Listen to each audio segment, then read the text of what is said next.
talk to a lot of clients, and some of them have like a company with 500 employees, right? Mm-hmm. And I ask even some basic questions like, what is your goal with this company? Is it just like, other than just to grow, just to make profit? Most people don't have a good answer. So I'm just like, okay, if you just want the most profit, like, you know what you should do? You should.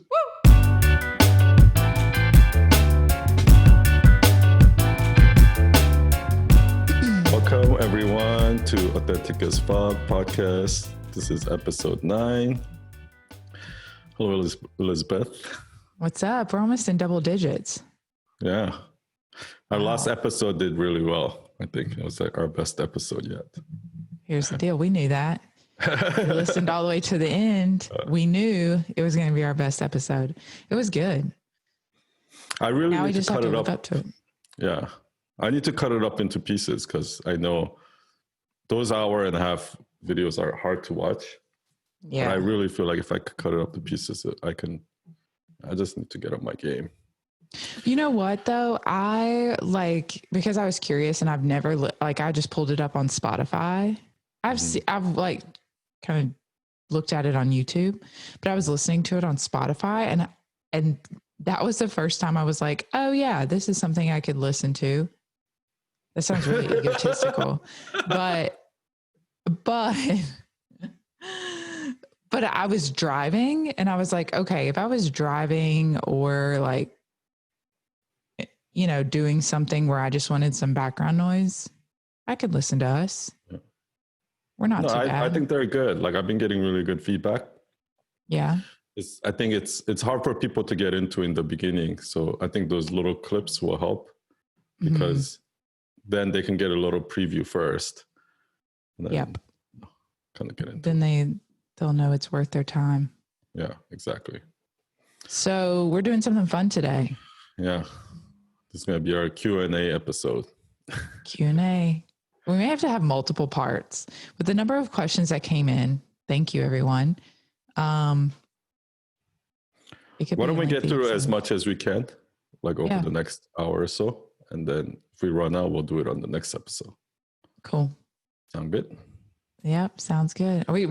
So our strategy is we're just throwing them out there. Yeah. We're just going to answer them. All right. I haven't even read through them yet.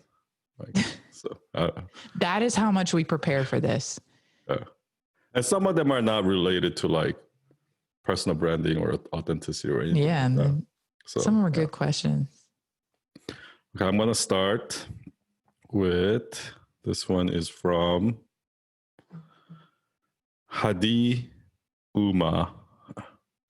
And the question is, countryside or city? I hate cities, but I want to make business. Tough choice.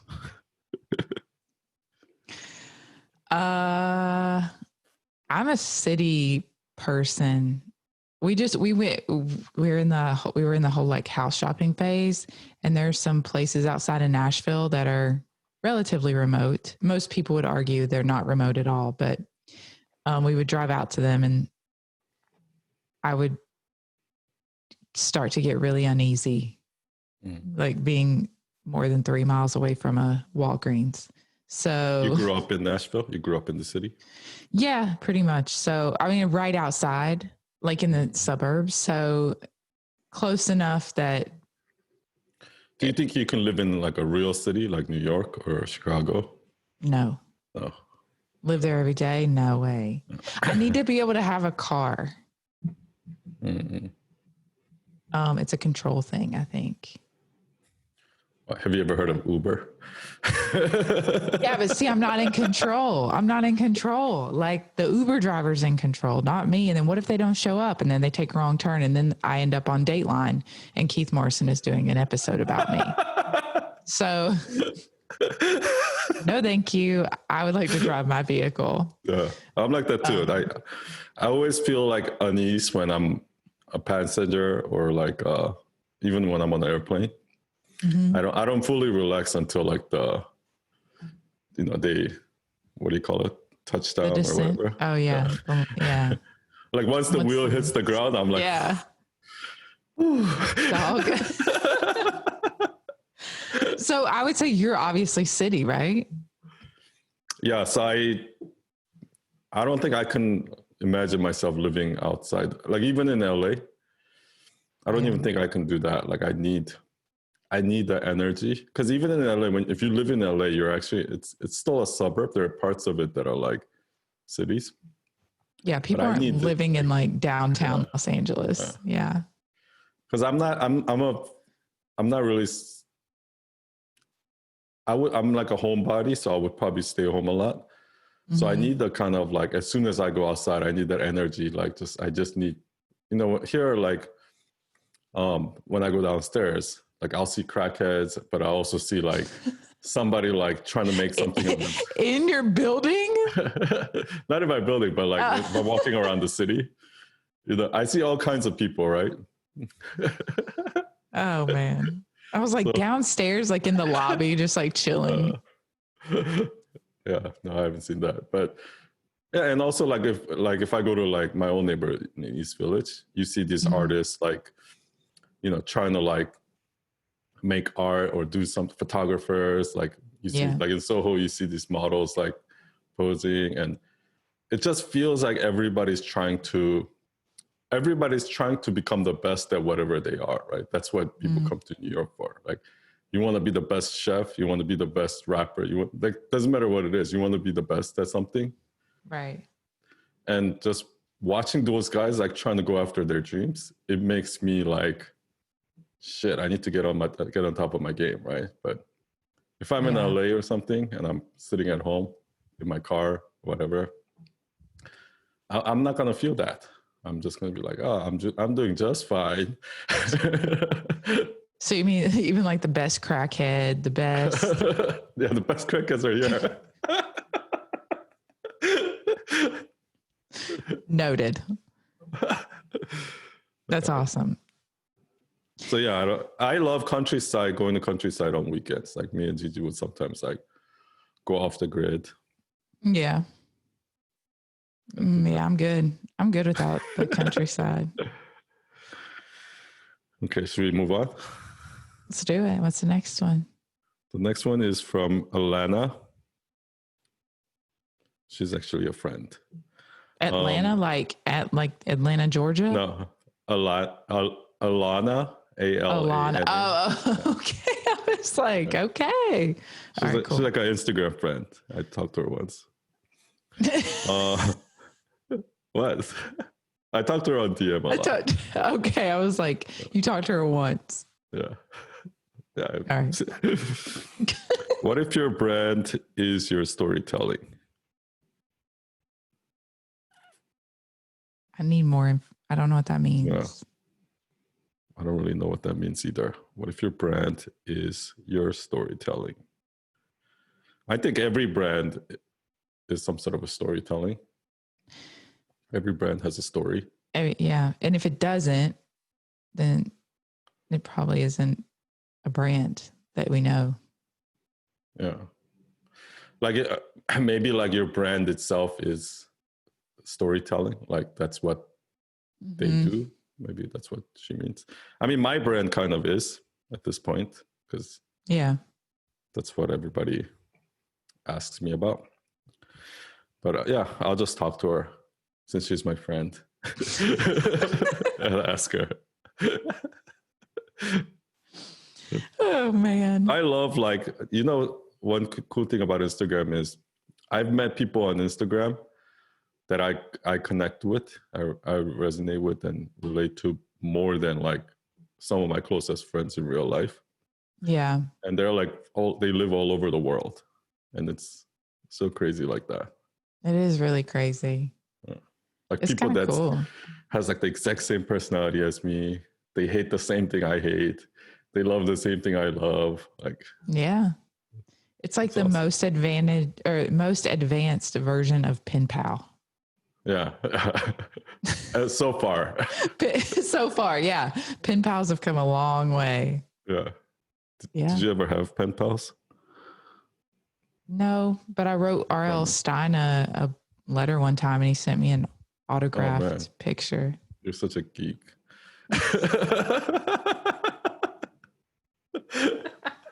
Yeah, true.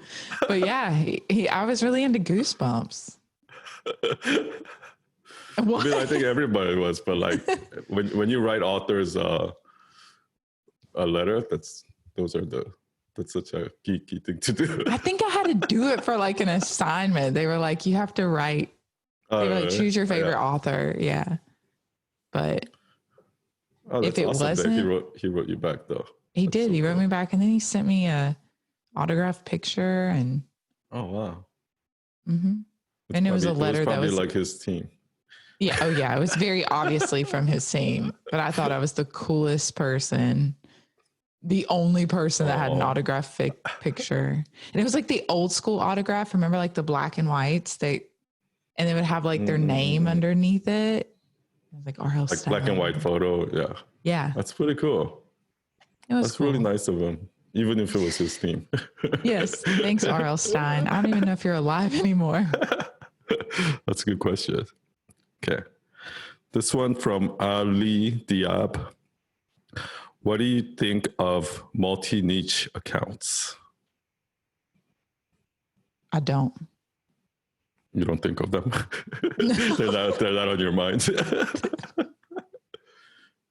I mean, like I've never seen one. I don't know what that is. Like, I guess accounts that have a lot of niche.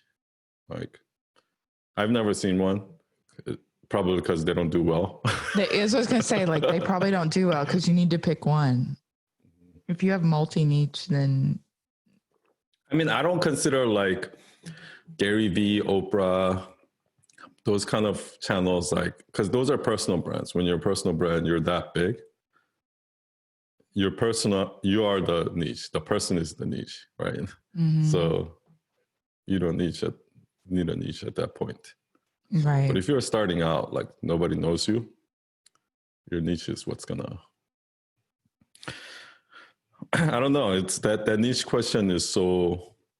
I don't know how to answer that because it's I don't know if you know, but niche is a hot topic in marketing because everyone's talking about it. Mm-hmm. And yeah, in business, definitely niche is good. The fact that we niche down to personal brands was like a huge advantage in our business. Yeah. But on social media, I'll tell you, it doesn't work. Yeah. Just from our experience from Michael, like we really had to pick. You can't be everything to everybody. And if you are, then you're everything to nobody. Or you're nothing to no one. I don't know. You're nothing to know. Okay. Next, this one is from Geo Design. What is happiness for you? Whoa. Okay. What is happiness? I think, okay. I mean, you could go a lot of different directions with this, but I think what I've learned over the years, it's like so much of what I thought when I was younger. I'm still relatively young, but I thought, 10, 20 years ago, like things were going to be happiness. Like material things. Material things, or like, getting a house, getting a job title, getting a paycheck, having your bank account have a certain number of zeros. I really thought that would drive happiness. And especially I think everyone does at a certain point in their life. Yeah. Yeah. I think we all do. I think we're conditioned to think that the world tells us that that's what happiness is. And I know all this sounds very cliche, but being in the midst of moving and purging a lot of things, and my family like doubling in size in 2 years, like I'm just realizing like none of this shit matters. Like all this shit that's in my house does not matter. Like it really has. It's felt so good actually to get rid of all of it because there really is no. They probably make you unhappy actually. Things. Yeah, but yes, because like the bigger the house, the bigger the problems you have with your house, the bigger everything, all of your problems, even though they're good problems to have, like, oh, a pipe burst on your swimming pool. That's a great, oh, you have a swimming pool. That's a great problem to have. But like, First world problems. Yeah, they're definitely like, I don't want to sound like, oh, they aren't, I don't know. Like, yeah. I've just realized like none of that stuff matters, because at the end of the day, I'm spending way too much time worried about. And not just that, but like you ever watched that movie Minimalism? So I'm not, I read the book. Isn't there a book? Yeah, there's a book too. I read the book. I read the book of when the I was two dudes. Yeah. Yeah, which I think is the coolest thing ever. Yeah. I actually read the book when there's this website called Getaway, and it's like you pay like $200 or $300 a night, and you go to this like remote place, and they have them all around major cities, which is like always 2 or 3 hours away from a city. Mm-hmm. And it's like this, you stay in this cabin, like trailer, there's no internet, there's no, on purpose. There's no like, you're like completely off the grid. And all they have is books like that, like like meditation, minimalism. And yeah, that really opened my eyes, because, I didn't know, I thought minimalism was just like living in an empty room, right? Or like living with just a backpack, but it's much more than that. It's because when we start to buy things to make us happy, we get addicted to that. And the more we do it, the more we like obtain, the more we need it, right? It's it's like a drug, right? The more you do it, the higher the threshold gets, and the more you fiend it. And by getting rid of all that shit, you actually like stop needing it more. And that's why people become happier, because they have no desire to obtain things anymore. Yeah. Yes. That is so happiness true. is I've spent years like researching happiness in this topic, because I was kind of depressed. And it's such a complex topic. So there was this TED Talk or something where this research team did like the longest running research. It was like done over like 80 years or something. And it was the longest running study of happiness. And they studied these people like all the way from when they were like 20 all the way till like they're like 80 or something, like 100 years old, like same people, right? Yeah. And they said that one consistent factor was relationships. Like the ones that had a huge family, had a lot of like good relationship, were happy, and the ones that didn't weren't happy. For me personally, like, I think Socrates said this, but happiness is progress. So for me, like, the happiness comes from when I actually done a lot of like when I went to the Baptiste yoga boot camp, right? Like just going through something like that, or even when I climb a mountain, or anything that's like tough, that pushes your limit and you make progress, or but that's probably also consider like the whole material thing, because you're going to want more. Once you achieve something, you're going to want more, achieve the next level.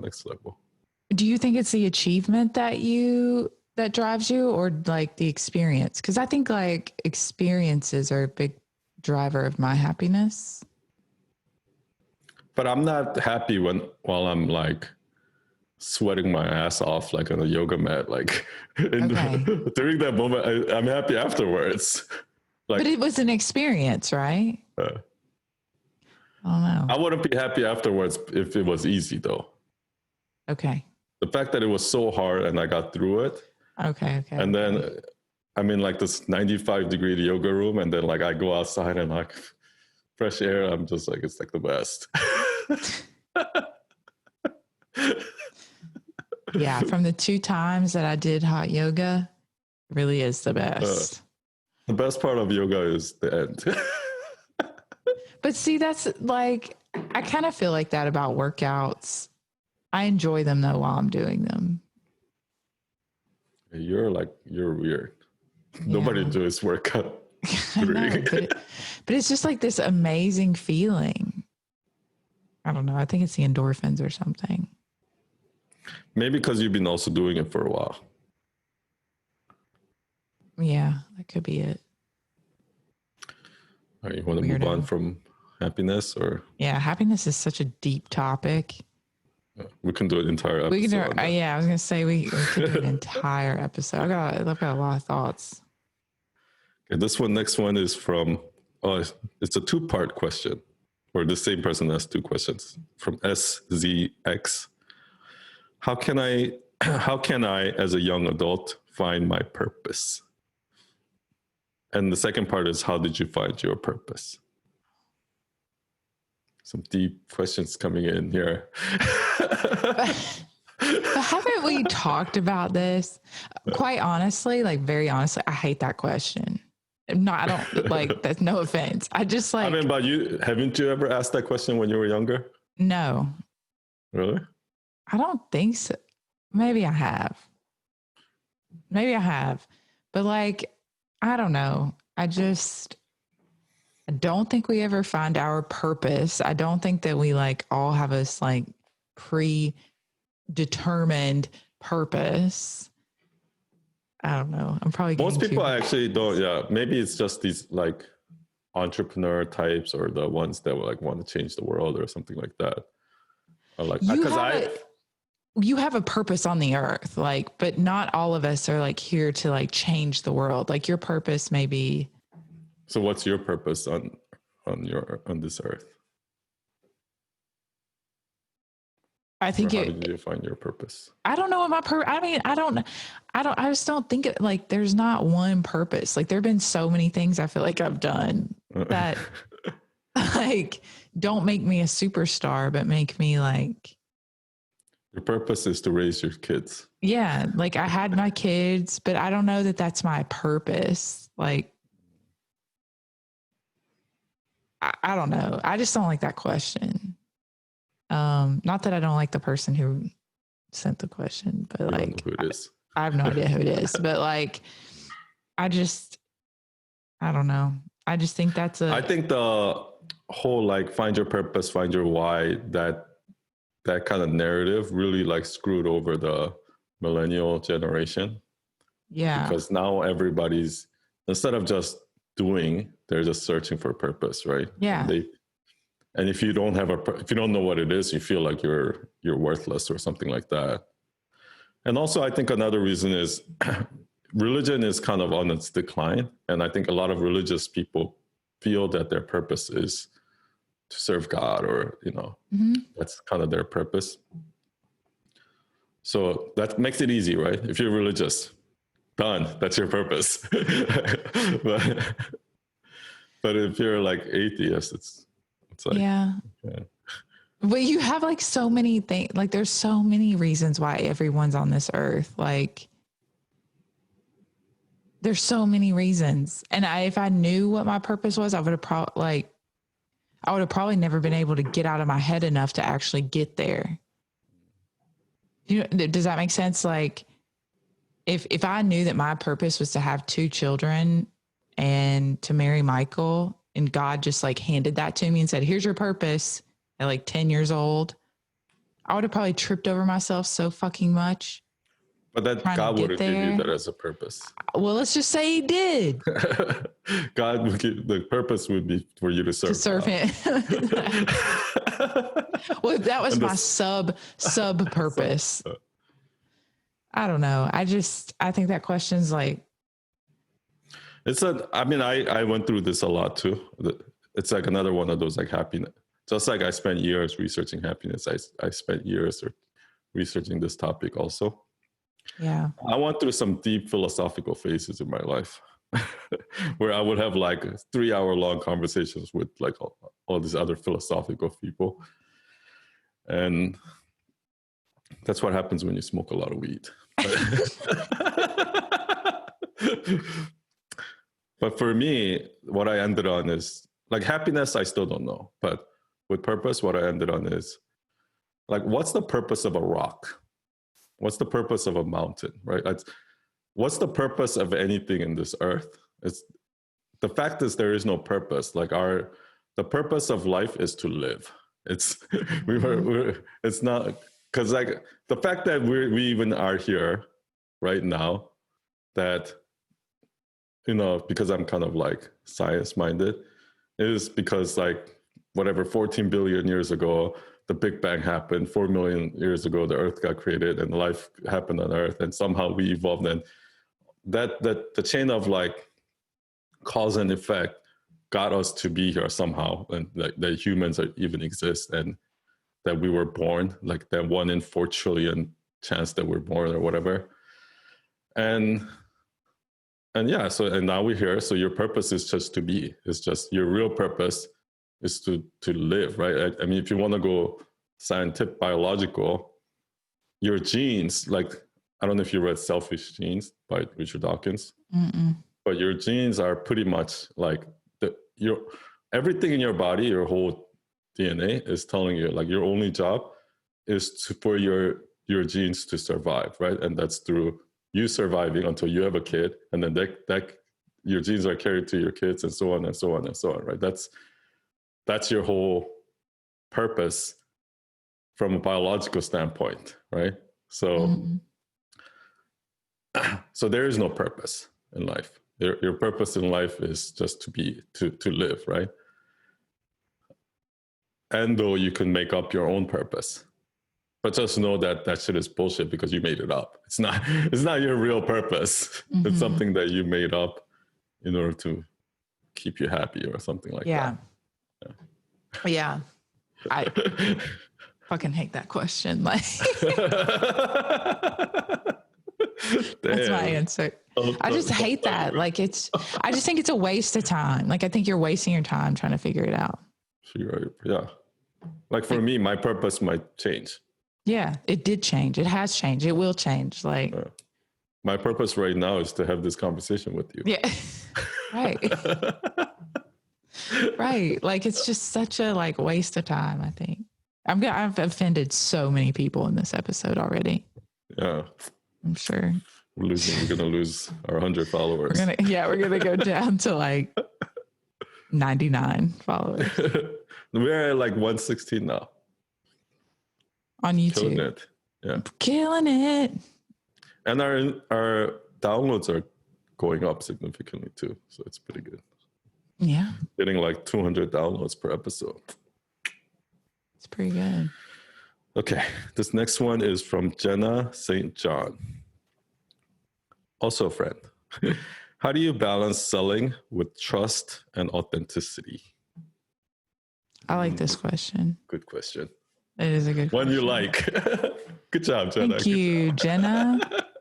Thank you for asking a thoughtful question. I think it's hard. We struggled with this. I know you do, or I know Michael does. I don't at all. Like maybe I can give you guys some tips. Yeah, you probably could. Well, I mean, it's just like, I don't know. You start. You start. I like going last. But anyway, like for me, it was because I've sold things like when I was like 17. I had this thing. It wasn't a job, but it was like this thing in school where you have to sell magazines door to door. Oh, yeah. I literally gave up after day one. And then in high school, there was this company called Cutco. It's like this like network, this like pyramid scheme where you sell knives and then you. Oh yeah, I knew that. I was like, I know the name of that. How do I know that name? Yeah. Yeah, that lasted like maybe a couple weeks. I sold one set of knives to my mom. I just couldn't get myself to go to a stranger's house, and then right at the part where I have to ask for the sale, that's where I always got stuck, right? Mm. And then I sold laptops for a while in college, and I was pretty good at that because until I found out that these laptops were horrible, and then I just got really bad at it. Were they Gateway?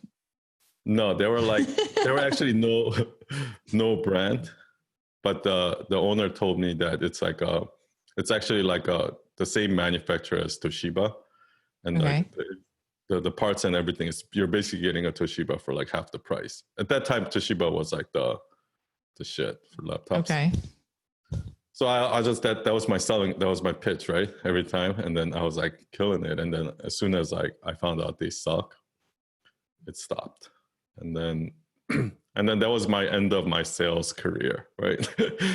And I was just like, I just suck in sales, right? Like, cause some people are, cause I've been to all those seminars and people are like, oh, you have to build rapport, you have to ask for the sale, and you have to, all of that shit. Yeah. But I just couldn't do it. I just felt like, I felt like I had they're going to know that I have an agenda. And because that's how I feel about salespeople, right? So Yeah. you know. So, but then when I started Night Owl, it completely changed because I just stopped selling altogether at Night Owl, right? And I think, people talk about how like when like even when you guys thought like Jay Shetty is like promoting his book too much, or like just it's too like all the emails and everything is like that. Gabby's like that too. All of my clients are like that. But I have no problem with that. I think, how else are you supposed to sell, right? Like, excuse me, do you want to buy this? Like, you know what I mean?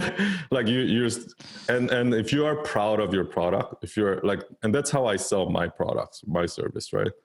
I genuinely in my head think that they need this more than I need them. Like, I'm here trying to fucking help you. Like, buy this shit, right? Yes. And when you have that mentality, like, I don't feel guilty at all. Mm-hmm. Because I'm like, dude, I'm here trying to help you. I'm going over and beyond, sending you all these emails and like keep doing this because you need this, Right? Like, not because I need this, And I mean, that's how I'm going to sell my course. But in order to do that, first you have to be selling a product that you can stand behind, you genuinely believe in, and that's good. The good thing about having your own business, right? You have control over your product. But if I was selling a product that I know is a piece of shit, then I can't. Yeah. I mean, that does make sense actually. And I think that was part of our hesitation as we were creating, like, Michael's definitely gotten to a place where he feels way more confident in the product. Mm-hmm. But I mean, that's taken years to build a product. And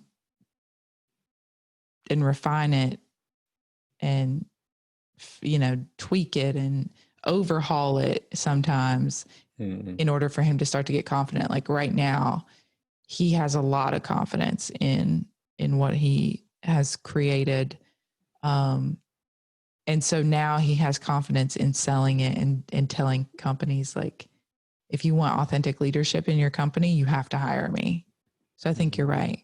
Like, you have to be confident in your product. And along the way, you may not be confident. And so it's really hard to sell anything. I completely agree. Sell anything that you're not confident in. Because I'm thinking about things that I don't own, products I don't own, services that I have no affiliation with, but I sell them to my friends, like just think about the things that you talk about with your friends. Yeah. And you're not even getting a commission for it. I'm getting nothing for it, but I believe in it so much. That's how you have to sell. Yeah. That's how you sell your own product. Yeah. Whenever you're an ambassador for another product like that you love so much, so you tell everyone about it. People who own BMWs tell everybody else to buy a BMW or whatever it is. Right. It's the same thing. Yeah. It's the same thing. Yeah. Cause I'm not a salesperson at all. I think what happened was there was a point in time where I didn't feel confident because, like, I don't have full control, right? Because I have employees that are working for me, so they can mess up or whatever it is, right? But the thing is, the way I gotten over that is I still sell confidently. Mm-hmm. And I know that, because I think a lot of people kind of in their mind says, oh, what if they don't like it? What if it doesn't work for them? Like, what if, because like my product can be good, but it might not necessarily work for them or something like that. You can always fix it. Like, I think that's the thing. Like, they think that they need to nail it on the first try, but sometimes my clients are not happy. But then I'm going to try again. I'm going to fix it, and I'm going to try to fix it again, right? Yeah. And if it doesn't work, I'm going to make sure it works somehow. Yeah, or you make it right. Yeah, you make it right. There's so much a sorry or let's fix it, or like even just sometimes just an apology goes a long way. Yeah. So just do the next right thing. Their money back. Right. That is and let's be clear, that's the worst case. That worst case isn't that bad. Yeah, exactly. So yeah. Good answer, son. Thank you. You sold me on it. I should do a sales seminar. Yeah, I hope you're doing a sales course. That's what your course needs to be on, is sales. Okay. Should we move on? Yeah, let's do it. Okay. This next one is for Mel Imperio. Mel Imperio. How do we prevent it being at our own company being miserable anyways? Being at our own company being miserable anyways? So like they own their own company, but they're miserable? Yeah. Let me check her profile real quick.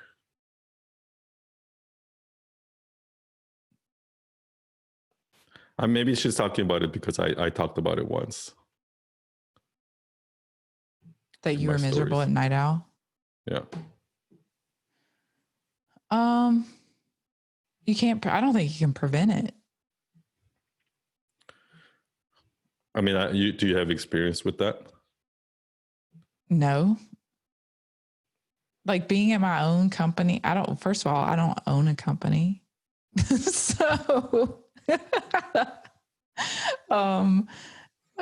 but I don't know. I don't fully understand the question, maybe. I guess she has her own company, but she's miserable. So I had so the first, I think I've seen this a lot too, because I'll talk to a lot of clients and some of them have like a company with 500 employees, right? Mm-hmm. And I ask even some basic questions like, what is your goal with this company? Is it just like, other than just to grow, just to make profit? Like most people don't have a good answer. They don't really have like, so I'm just like, okay, if you just want the most profit, like, you know what you should do? You should start a porn site because that's probably like the highest profit. Or like you should just resell Google ads, or like there's so many easier ways to make profit if you just want profit. Oh my gosh. You know what I mean? Yeah. And when I tell them that, they actually like it throws them off because that they don't know. They truly don't know why they're doing it, right? Right. And that's kind of how I felt like and I think it's because when you're an entrepreneur, when you start a business, like you go in and the only thing you're looking at is like the private jets, the mansion, the Ferraris, like profits, like being a boss. Like these are the things that you're looking at. And I was like that too. Like I started my company and my goal was just to grow, just to grow the company, right? Increase revenue, like grow the team. That's kind of like what you think building a business is, how you get success in business. And 3 years into it, we started at pretty much zero. We got to like 20 employees. We were in this like huge office, got some big clients, and I was just miserable because all I was doing was just managing projects, like making clients happy, listening to complaints, listening to employees complain, making sure they do their job, like just putting out fires from the moment I wake up till the moment I go to sleep, right? And I'm like, what the fuck did I sign up for? And I literally would, like when the alarm comes up in the morning and getting out of bed, I'm just like, oh, fuck, I have to go to work again. And like, it was, Mm. I was miserable going into my own company. And like, what I did was I realized that what makes me happy, like in the beginning of the company, or even before that, what makes me happy is actually working on the projects, not managing people. Mm-hmm. So that's when I scaled down. And you know how like our whole Night Owl's whole thing is like small, like we're small. We only take on certain projects at a time. Yeah. And you know, we made less money, but I was happier. And Yeah. you kind of have to know yourself. Like I clearly understood at that moment that I'm not an operator. I'm not a business operator. I'm not good at managing people. I'm not good at setting processes. I'm not good at like managing processes. That's just not me. Well, I think that's a huge part of it. So that really gets me thinking about that question. So, in breaking down what you said, like it's the awareness of what is making you so miserable, because it's not the job in this big package, right? Like the job, whatever you're doing, whether you're the owner of the company or whatever, it's something that you're doing every day that's driving you to be unhappy. Miserable. For you. Yeah. It was the managing at a higher level and not actually doing what makes you happy, which is the creative piece. So having the awareness and then figuring it out, pinpointing it, and then doing something about it. So for you, what you did is you scaled down and got involved, and you had to surrender, like making less money, knowing that was going to have a financial impact, and doing it anyway, and walking through that discomfort, because that probably, you make it sound really easy right now, but I'm sure when you were in the middle of it.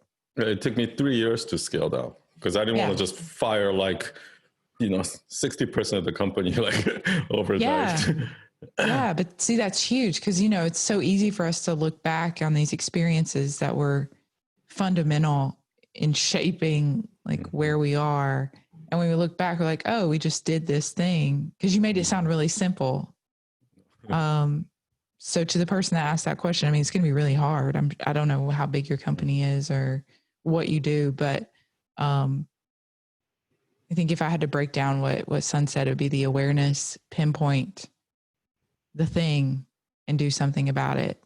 And I highly doubt that you're able to do that in 24 hours. Like it's going to be. It's going to take you 3 years. Yeah, it could take 3 years. Like it could take years. Now I have a little bit of different outlook on it, because like that was almost like 6 or 7 years ago. Yeah. And now the way I look at it is,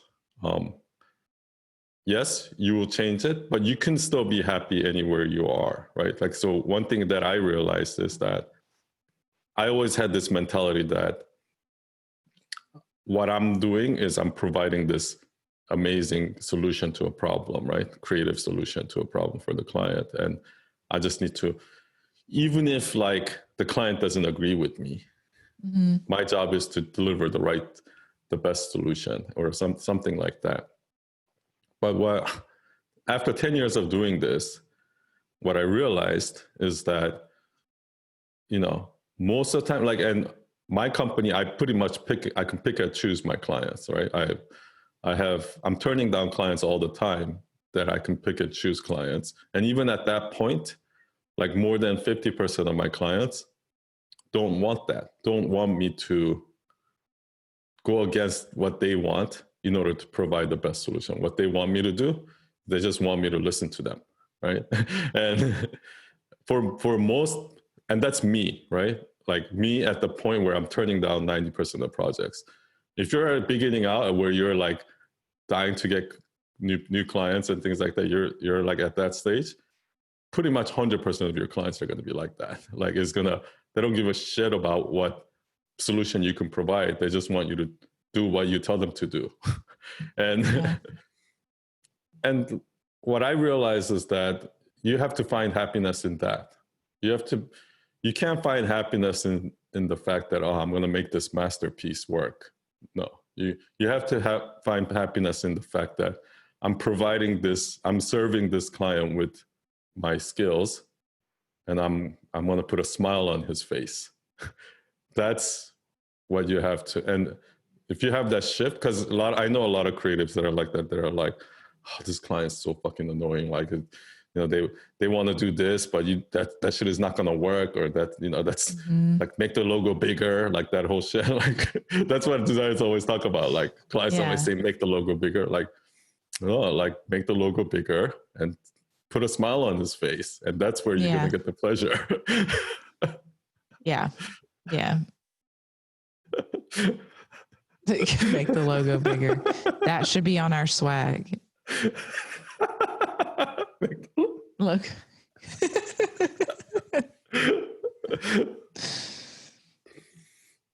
Good. Love it. Yeah, it's good. We feel good. Complete. Next one.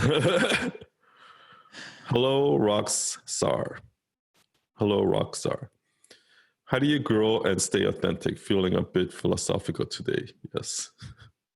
How do you grow and stay authentic? So like grow followers, or just like grow as a human? Maybe followers. It's probably followers. Probably followers. Because like maybe she feels that being authentic is detrimental to growth. Like, in order to grow, you have to please everyone. And yeah. So I think you have to get really comfortable. And this was something that Michael and I personally struggled with. Some of the content that Michael would put out is like not offending anyone. Like, you get so locked into the negative comment that you forget that you have about 60 positive ones. Because the one negative can be such a drain. And you're gonna offend someone. You're gonna upset someone. You're gonna say something that isn't very popular. It makes me think back to like when you and I had this conversation about, you know, comments that people were leaving. And I almost had like some fear of disagreeing with people or having a different opinion because, oh, they're not going to like me. Totally normal to feel that. That's a valid feeling because humans, we're innately wired to have people like us. Like, that's just, we want to be accepted. But I think you have to get comfortable, and you have to be comfortable with like people are going to disagree with you and not like you and what you're saying. At the same time, there are going to be a shit ton of people that do agree with you, that do appreciate what you're saying, and that resonate with you. So focus on that. Like, shift your focus to the people that your message resonates with, and fuck everybody else. Like, that's not your problem. Fuck everybody else. Yeah. Yeah. Like, seriously though, like, you just have to, I don't know. It can be very distracting. I mean, just think about it. Most humans on this earth, myself included, I can get a shit ton of compliments and people tell me how great I am, and they mean nothing to me. And then I get this one person that like has this tiny critique about what, that's all I can think about is that one critique. Like, I think about people that were walking through our house. Like, we snoop and we watch things on the camera. There's cameras all over our house. So I listen to like what they say, and they'll make like one little comment about like, oh, wow, they've got a lot of baby gates in their house. And I want to be like, thanks, Karen. I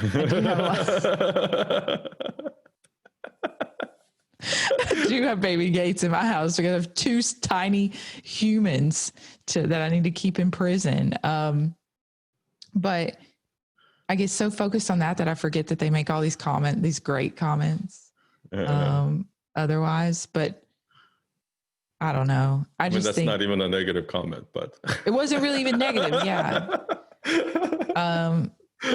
But that's my point, is like, if someone may say, no, I don't agree with you. Okay, Karen, that's my advice. Just like, okay, Karen, thanks.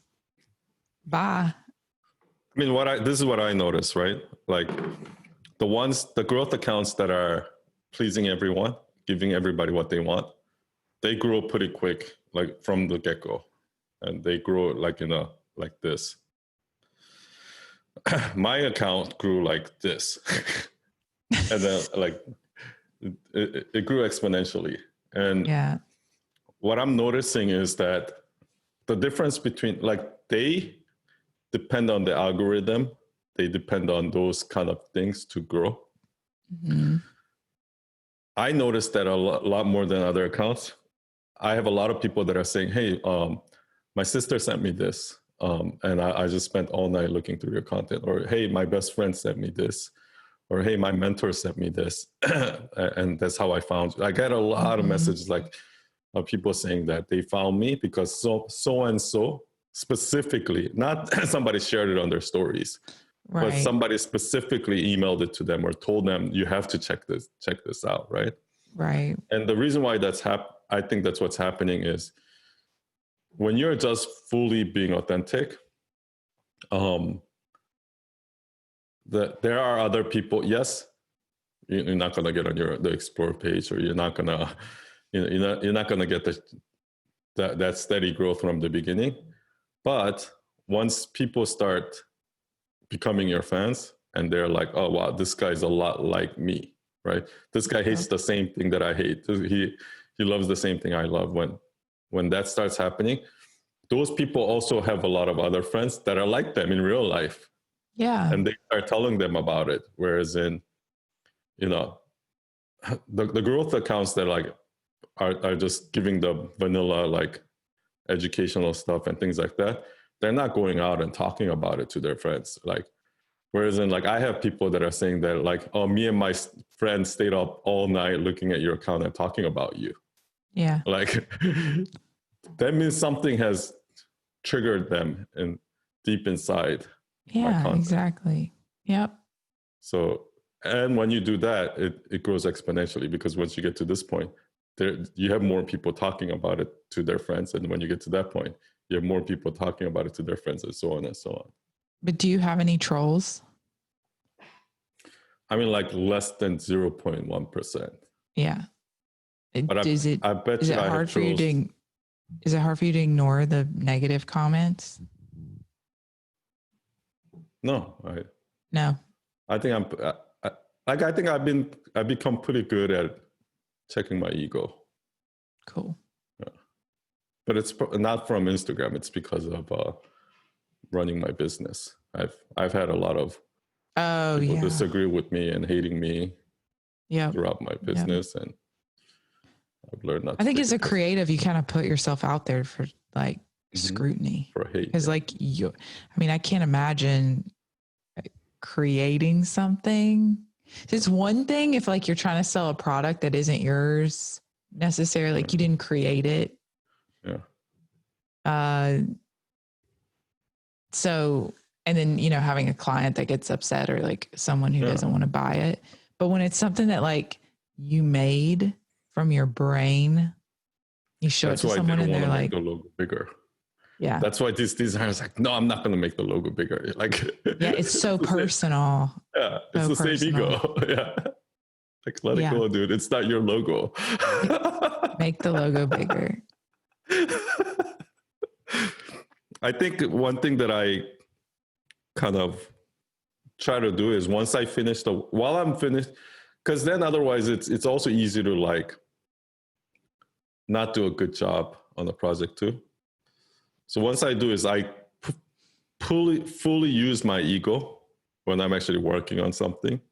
Mm-hmm. But as soon as I'm done and I'm delivering it or showing it to a client, then I detach my ego and I almost have to look at it. And sometimes like I don't do that. I get offended sometimes too, because I haven't been able to fully detach myself.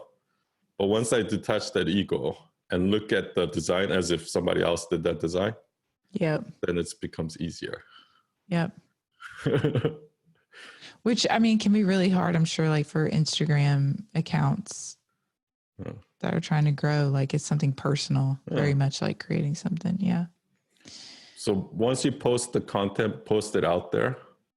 Once you hit that publish, just consider it that it's not even yours anymore. It's not even yours. Yeah. Yeah. Easy. It's so simple. Just do it. Just do it, Nike. Nike. I am Danish. I am Danny Chic. Better way to make audiences. I guess it means build audiences. I don't know. Just for me, I just say put out authentic content. Yeah. That's the best way to grow. That's audience. the only way to build an audience, I think. Or go buy followers. Yeah, you can buy followers. That's illegal, and Instagram will catch on to it. You have anything to add to that? No. Let's move on. Okay. Move on. That was, yeah. Isabella Bettoni. Do you think wanting to achieve great things at a young age is positive or negative? It's a good question. Normal. It's normal. You were like that when you were young? Yeah.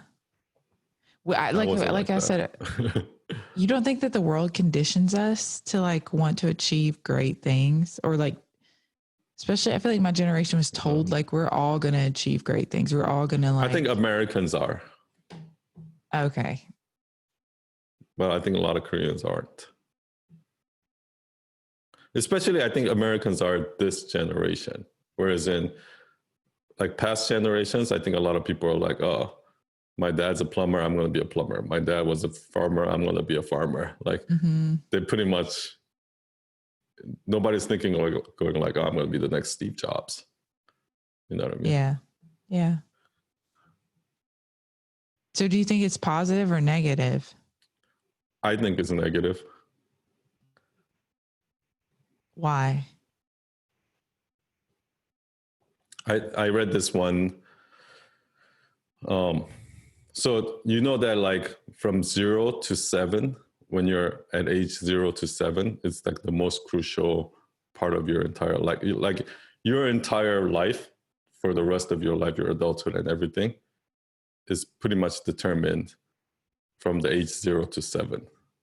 And it's kind of related to that marshmallow experiment where the kids that into marshmallow thing. Yeah. So, and this is all like proven by science, like scientifically proven. And it's because most of like how you're going to be for the rest of your life, your habits, how you are, how you look at things and things like that are being developed from that age. And the most crucial is like from age 0 to 2, I think. Mm-hmm. And I heard this like Tibetan way to raise a kid, which I heard it was like a really good way, is that you, from 0 to 5, from when they're 0 to 5, you treat them like a king. You basically, no matter what they do, you say, oh yes, you're right. Well, like you basically treat them like a king. And then from I think 5 to 10, like you treat them like the opposite, like very strict, like no, like, and then from I think 10 to 15, you treat them like an adult, like give them responsibilities and things like that. And so I think when you're like, I personally, I don't have kids, I'm not planning to, but I personally think that if I had kids, from 0 to 7, I would probably give them anything they want, tell them that they can be anything they want, like basically treat them like a princess. And then from after that point, I would just, then it's the real world. Do you know what I mean? Yeah. I mean, it's kind of like, kind of scary to know that, to be a parent and think about the amount of influence that I have on my kids. You are their like, God. Yeah. Especially since like you said, like the most crucial is from 0 to 2. And I have just a few months before my daughter is 2. And I'm like, oh shit. Like, are you okay? So I don't know. I don't know. I think I'm just super freaked out right now about like how much influence I have.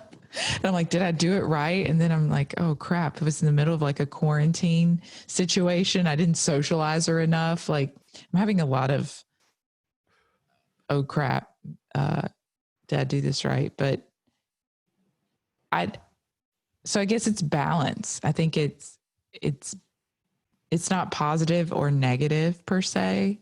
Like it's balance in that message of yes, you can achieve great things.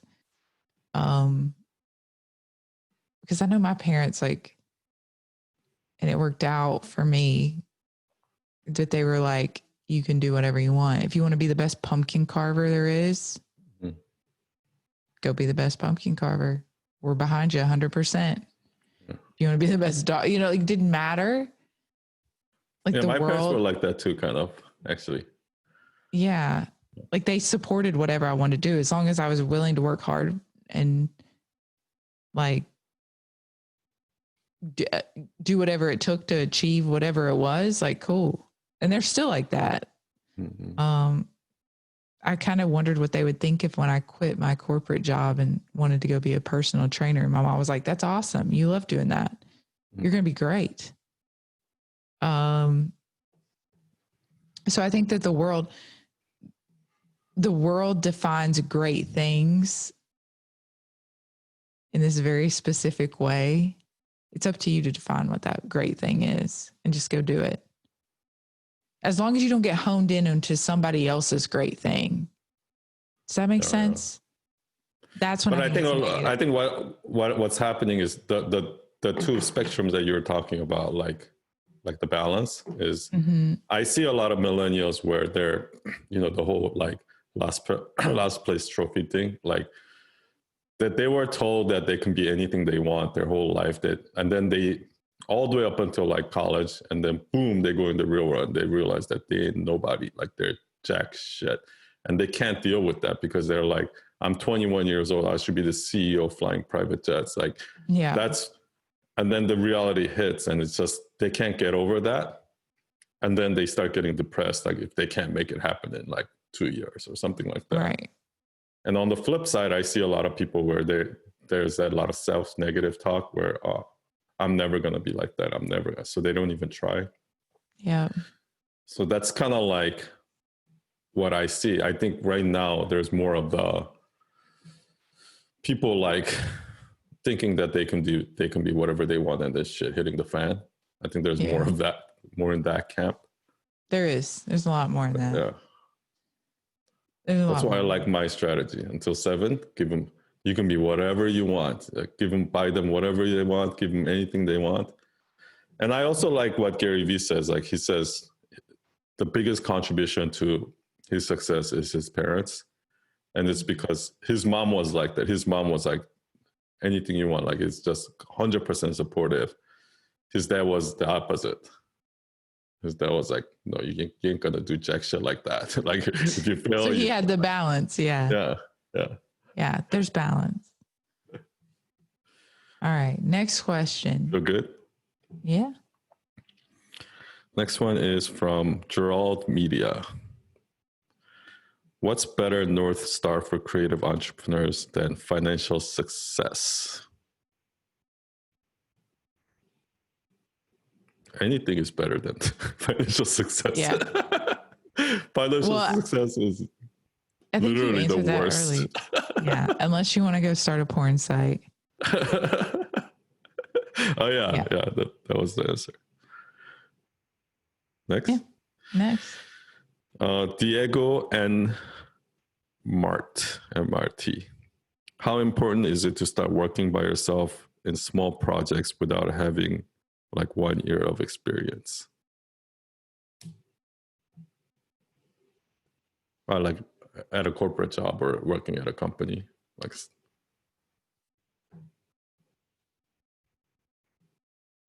I don't know what this means. I guess like instead of like working in a company or working with a team, doing it by yourself. Doing it by yourself. I think that's what he means. I would say Yeah, I would not recommend that at all. I feel like there's so much to learn in the experience from other people. Yeah.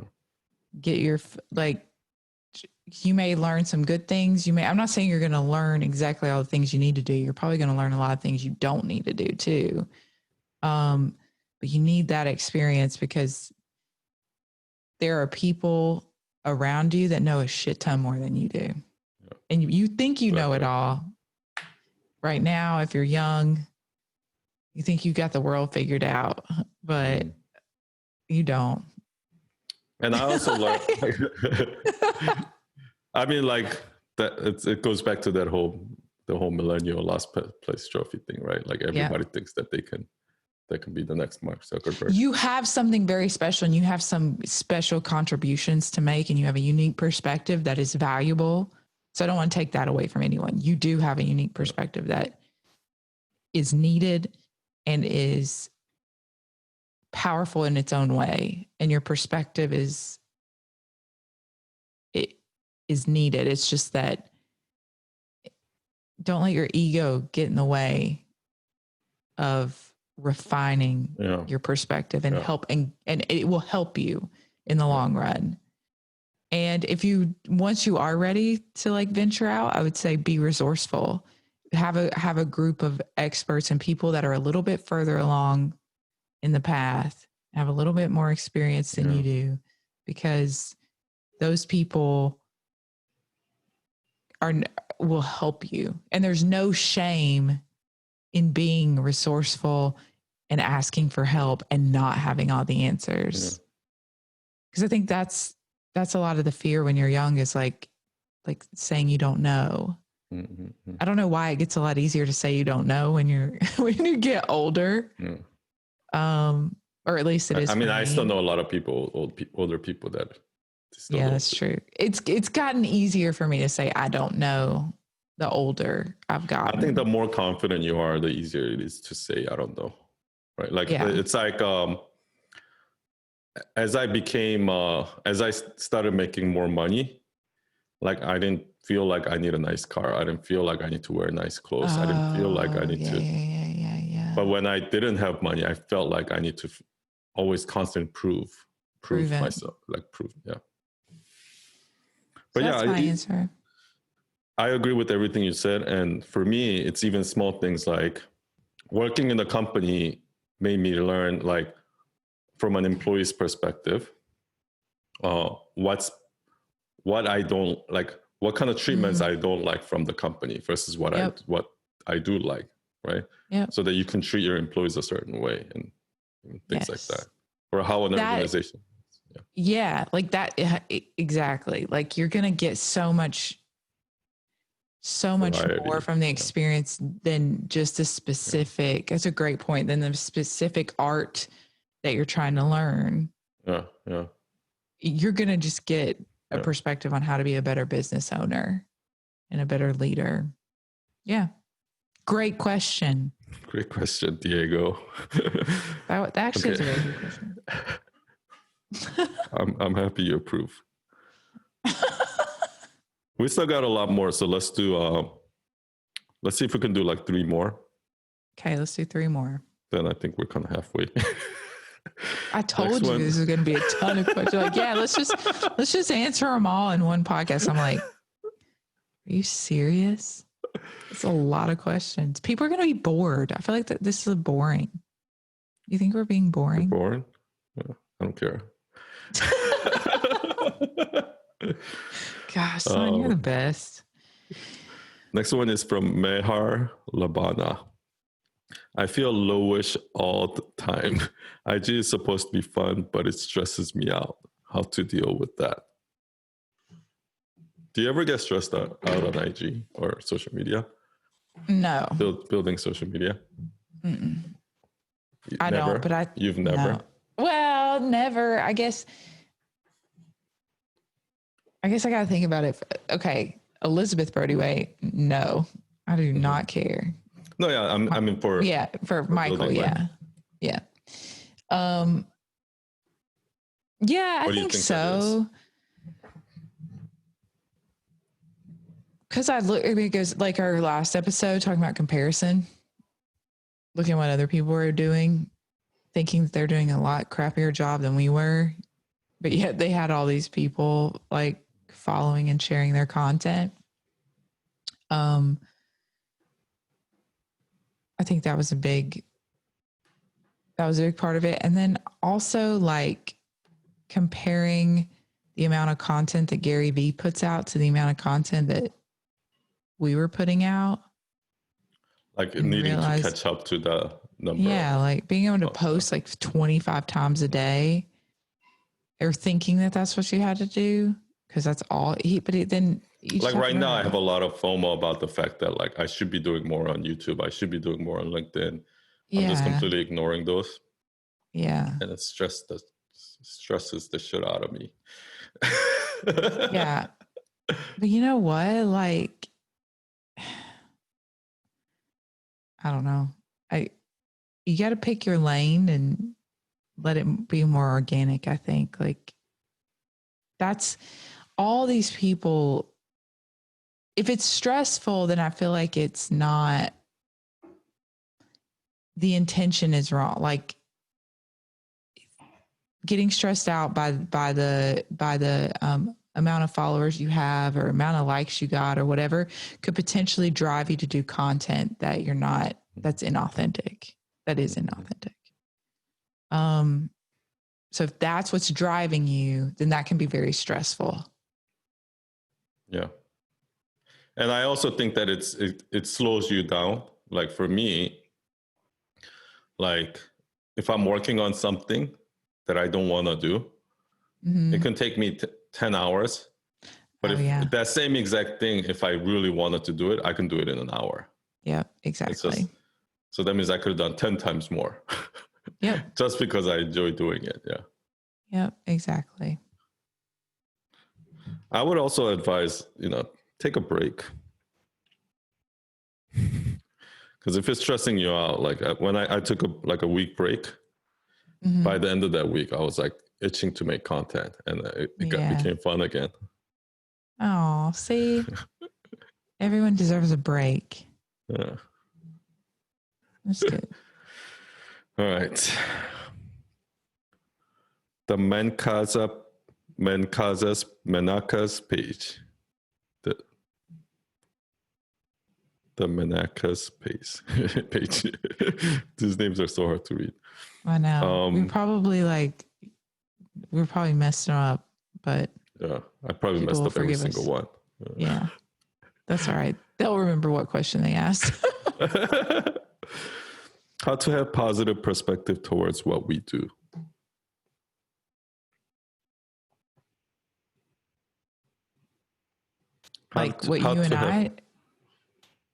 No, like what we do is in general, like what she does. So how do we have how to have a positive perspective towards what we do? Towards what you do. I think we need more context there. Yeah. I don't get that one. Okay. Send us a message. Yeah, I'll reply to her. Next. Shubham, copy that. Asked, I had tried few different things and surprisingly enjoyed all of those. Which one should I stick to? For what? Just in general? I think, just in career-wise or whatever it is. Yeah. I mean, that's my problem too. Like I pretty much enjoy, there's so many things that I love that it's hard for me to pick one. Yeah. I don't know. What advice would you give them? I mean, I've always done one at a time. And then like at some point, like the other one automatically somewhere seeps in. But I don't know. Usually I try not to worry about it because sometimes I I like doing design. I like doing coding. I like, making videos. I like writing copy. I like being on Instagram. Like, I like all those things. Obviously, I can't do them all the time. Mm-hmm. But when the opportunity, or like if some client comes to me and says, can you design this? They want design. Then I'm going to focus on design at the time. Like, I just let the opportunities drive me. I try not to overthink. Yeah. And I think there's value in that. And there's like natural evolution that will happen in terms of what you will learn in that process. So maybe worry less. I've always found that if I worry less about what's going to happen and what decision is going to be the best one, if I can set that aside and stop worrying about all the what ifs and just do something and just move forward, a lot of things start to fall into place and get answered and get a lot clearer. Because last I checked, I do not know how to tell the future. And I'm like, I don't know, you get in your own way if you're trying to figure out what's going to happen next. Just do something. I would suggest like try not to do all the things at the same time. Like pick a lane. I mean, you can't. Yeah. It's physically impossible. Like pick a lane and stay in that lane for a little bit, see how it feels, and see what happens. Yeah. You don't know what you're going to learn. All right. And this is something that I always have to remind myself, even now. Like, even now, like I see myself getting carried away. I'm like, oh, I need to do this. I need to like work on this or whatever it is.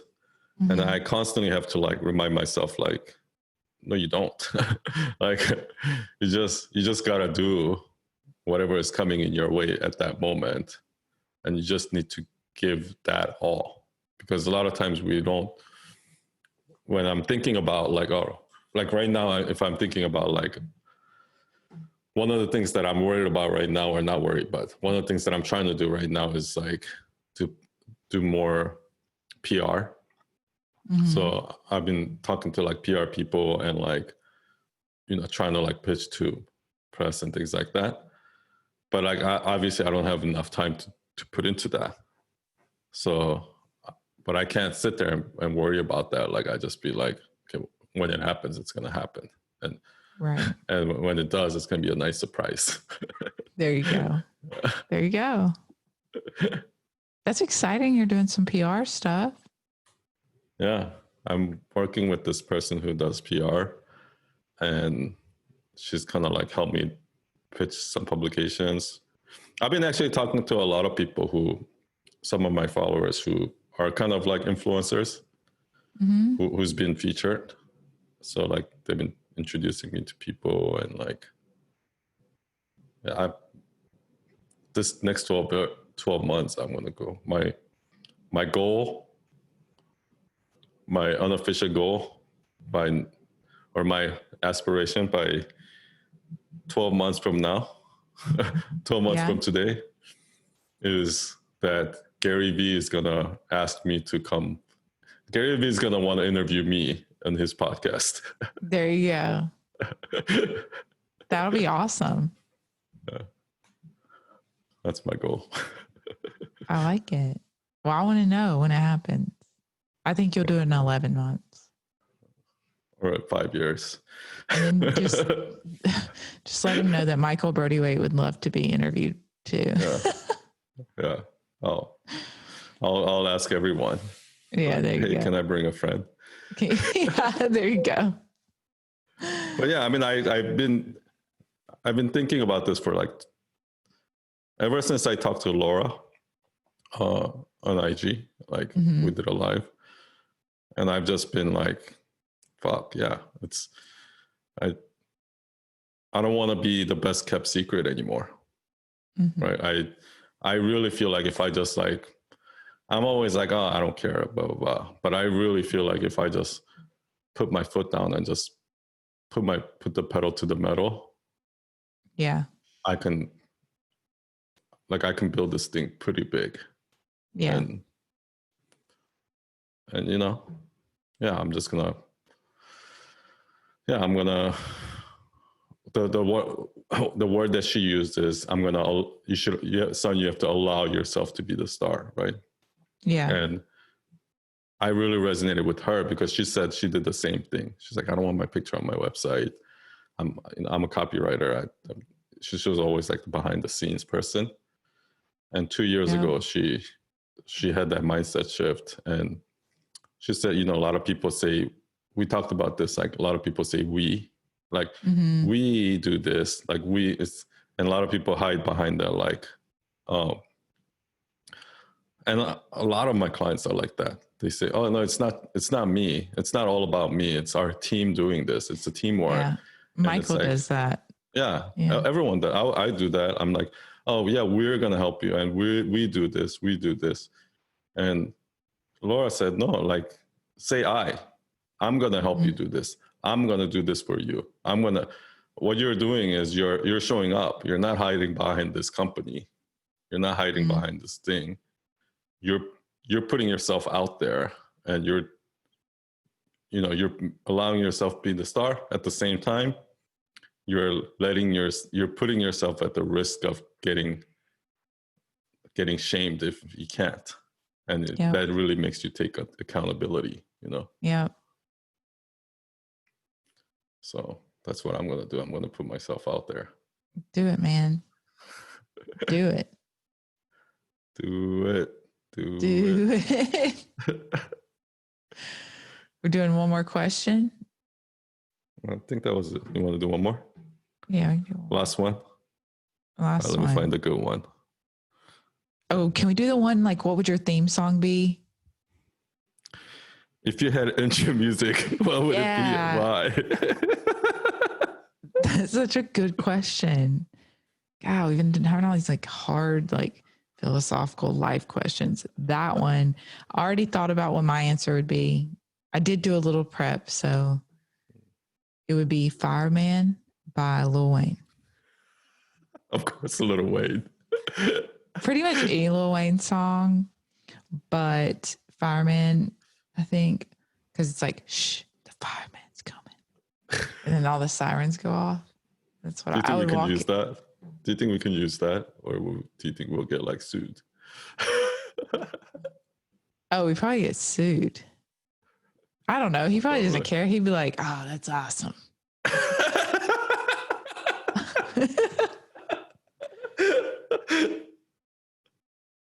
Yeah. I mean, but like that's what I personally would want if I walked in. Like, I wish when I walked into a room, I had intro music. And that's what song played. Like, I don't know if you watched Family Guy, but there was like this one episode where he had like his own theme song following him. Like, so every time he'll stop and then the music will stop. And then when he starts walking, it's like, dun, dun, dun, dun, dun, dun, dun, dun.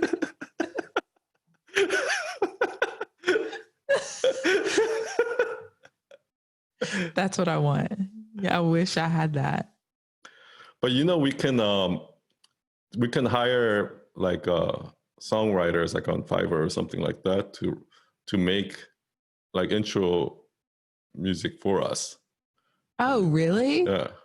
And they can, that'd be cool. They can sing, like they can say authentic as fuck. whatever. Could we get Lil Wayne to do like a rap? No, but we can do a Lil Wayne impersonator. That would be awesome. Like that, the video that's on the Night Owl website. I got a Morgan Freeman impersonator. So I did like the whole March of the Penguins song so it was like a kind of a mock of March of the Penguins, but instead of penguins, like with the night owls. And that's I had cool. And this guy was so good. I found a Morgan Freeman impersonator on Fiverr. That's pretty awesome. Yeah, if we could find a Lil Wayne impersonator, I mean, that would be amazing. And I would, you know, back in the day when you could make things your ringtone. That's what I would do. Make it my ringtone, even though my phone's constantly on vibrate only. Oh man, the ringtone days. Do you remember that? Especially when they were like those little mini I also had files. ringback. You ever had a Oh yeah, ringback? dude, I hated those people because I was like, I do not care about Papa Roach and Nickelback. Because the ringback makes the other person listen to it. The ringtone is for you. Yeah. The ringback is for them. I hated the ringback because I'm like, I can't listen to Creed one more time. Like, especially like when your best friend has a song that you hate. You're like, oh God. I had the Super Mario song. Like, Yeah. That's not terrible. I just really like, I guess I just grew up in the time where people were really into that fake rock stuff, like Creed, Nickelback. The alternative rock state. Like, yeah. It was terrible. Like that was, you grew up in like the worst music era. I think 2000s were the worst. The worst of all time. Absolutely. And like I think it was like boy bands. It got better. It was like good, and then like 90s started declining, and then 2000s like went all the way down. And I feel like now it's coming back up. Yeah, exactly. But no, it was terrible. I mean, I just think about like Sum 41. That wasn't even a real band. And granted, I did love Third Eye Blind. I can still get down with like that album.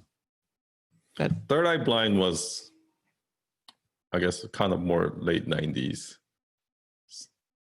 Oh yeah, it was, I guess. I was like in 5th grade when I got their album. But even like the good artists, like Metallica, like all those, they were all still jumping on the bandwagon, like making these like poppy produced music. Yeah. Yeah. Well, I feel like we weren't super insightful, son. No? Oh, you were. I don't think I had much insight on the philosophical. I'm not good at philosophical. I'm not good with philosophical questions. I don't like talking about that stuff. I'd like the things like, what's your intro music? Like, yeah, like the city versus the countryside kind of questions. Not the what is happiness. Like, I don't know, dude. I'm just lucky I'm awake right now. I like the philosophical ones. Yeah. So maybe we balance each other out. Yeah. So next week when we finish the rest, I'll answer all the philosophical ones. Yeah. And I'll just all the little, what's your favorite intro music? Hey, that gives you just insight into our personalities. You're a much deeper thinker than I am. Maybe we can ask Michael to join us. Yeah, he's good at that. That'd be fun. He's good at like these deep questions, and he's got a lot of thoughts. Maybe because he used to smoke weed like me. He probably sat around and had these conversations. And I'm like, I don't give a fuck, dude. I don't know. I'm happy right now. You're always happy. I don't have a happy thermometer, dude. I don't know. You're like, Gigi's like that too. Gigi's always happy. Yeah. I always like try to have these philosophical questions for her. I'm like, hey, like, is there anything that you want in life, or those kind of questions? She's like, I'm happy. I just want my dog to be happy. Dude, I know what you're saying. I bet that it has something to do with your guys' dogs. Yeah, something like that. Which is awesome. Like, I think that's the way to be. That's the way to live. Yeah. I'm not always happy, right? Like, but I think one of the things that for me is like I'm very much in like the present. Present. But have you always been? Yeah. That's just like, okay, not the present, like, you know, super present people, but I've never really thought much beyond like the next 6 months or so. You know what I mean? Like, I was never like, this is going to be my career, or this is what I want my wedding to look like, or I want like all these predefined things in life. I've never been that kind of person. And so things have just kind of happened and evolved, and I'm cool with that. I'm cool And you've with always figuring been out like my that. way. Always. You never worried about like your 5-year plan or something like that. No. Like I remember when I went to college, they're like, what do you want to major in? I was like, I don't know.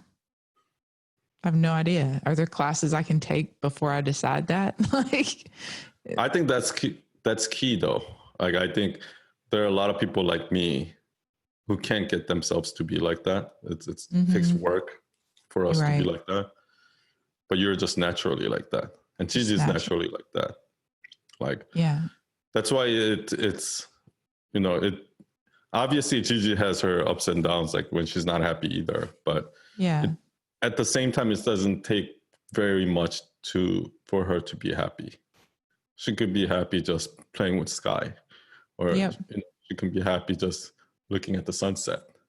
And you know, I think that's beautiful.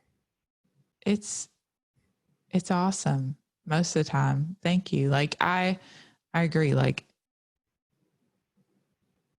and don't get me wrong, I can get tied into things and, you know, wanting something to happen, but I think it makes it a lot easier when things don't happen. Mm-hmm. Yeah. Exactly. Like, it takes a lot for Gigi to be miserable. Mm-hmm.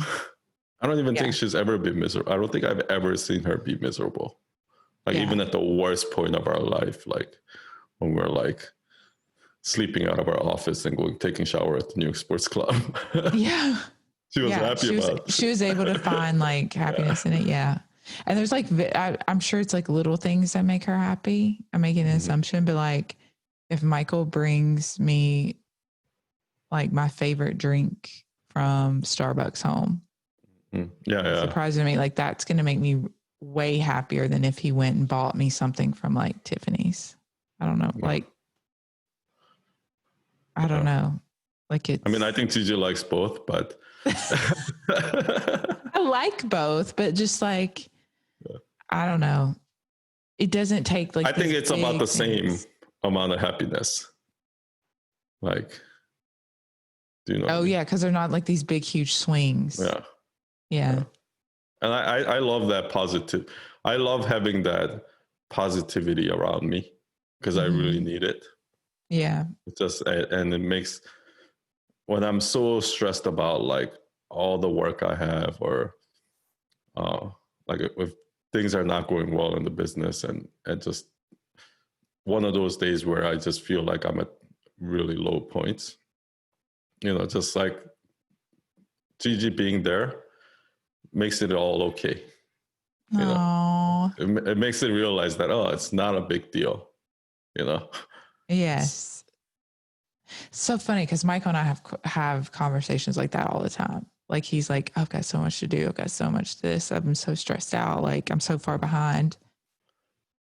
And like he and I'll talk, and it's like he realizes, oh, this shit's not that important. Yeah. Like it is. Like but it's cool. It puts things into perspective. Yeah. Like when you have somebody that can help balance out your stuff. So. It'd be a lot worse if he was doing it by himself. If he was alone and he was going through that. I don't even want to, like, first of all, he'd be working 24/7, which I'm sure you would be too. Yeah, exactly. Yeah. Like that's all he would do. And he would get out for like maybe some fresh air every 3 days. Like, I'm not sure he'd go. Even when it's to the not a bathroom. lockdown. Yeah. He was just like, I can't imagine the amount of work that you guys would do if you didn't have.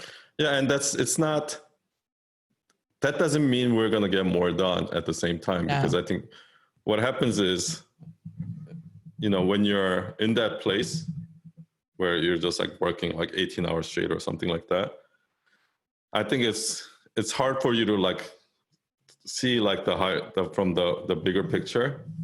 And when you step away once in a while, like if I go away for a weekend, I come back realizing that, okay, this is actually not important at all. And I don't even have to waste time doing that. Yeah. And that frees up time for me to do the other things or something like that. That happens all the time with Michael. Like he'll spend hours on something in one of those days where he's like working. Yeah. And then he's like, man, I wasted a ton of time because now that I've like stepped away and come back to it, I'm like, that wasn't even important. Yeah, exactly. I think you're right. You gotta,